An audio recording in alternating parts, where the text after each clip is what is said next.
चला तर मग मंडळी, या भाजीला वेगवेगळ्या ठिकाणी वेगवेगळी नावे आहेत.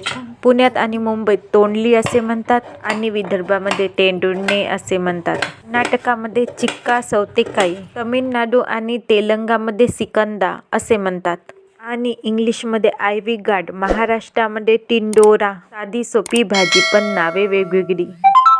या ठिकाणी मी कांदा, टोमॅटो, लसण, जिरे, चटणी, मीठ सर्व चवीप्रमाणे घेतलेले आहे. एका कढईमध्ये 2 चम्मच तेल कडकडीत होण्यासाठी टाकले. मोहरी, जिरे तडतडीत होऊ दिले. तुमच्याकडे मिळते का मंडळी ही भाजी? मिळत असेल तर नक्की कमेंट करा व काय नाव आहे हे पण कमेंट करा. आता मी या ठिकाणी कापलेला कांदा टाकून छान परतून घेतलेले आहे. तेलामध्ये काही कढीपत्त्याचे पानं टाकलेले आहे आणि थोडे परतून घेतलेले आहे. त्यासोबत लसणाचा पेस्ट टाकून थोडे छान परतून घेतलेले आहे. लसण थोडा मंद आचेवर लालसर सोनेरी होऊ द्यावा. नंतर चटणी, मीठ, हळद टाकून थोडे परतून घ्यावे. ही भाजी दिसायला खूप साधी आणि सुंदर आहे.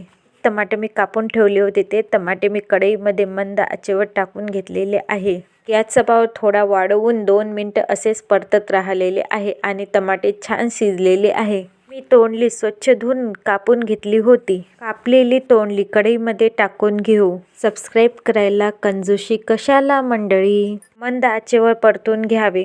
छान प्रकारे सर्व मसाला एकजीव तोंडलीला लागावा, छान मिसळून घ्यावे. Please like. आता झाकण ठेवून 5 मिनिटं एक वाफ येऊ द्यावी. 5 मिनिटात तोंडलीची भाजी छान शिजून येते, कारण तोंडली ही कवळी असल्यामुळे लवकर शिजून येते. बघा की मंडळी, किती छान भाजी झालेली आहे. बघताच क्षणी खाण्याची इच्छा होणार मंडळी. तुम्हाला पण वाटणार एकदा तरी करून बघावी ही भाजी.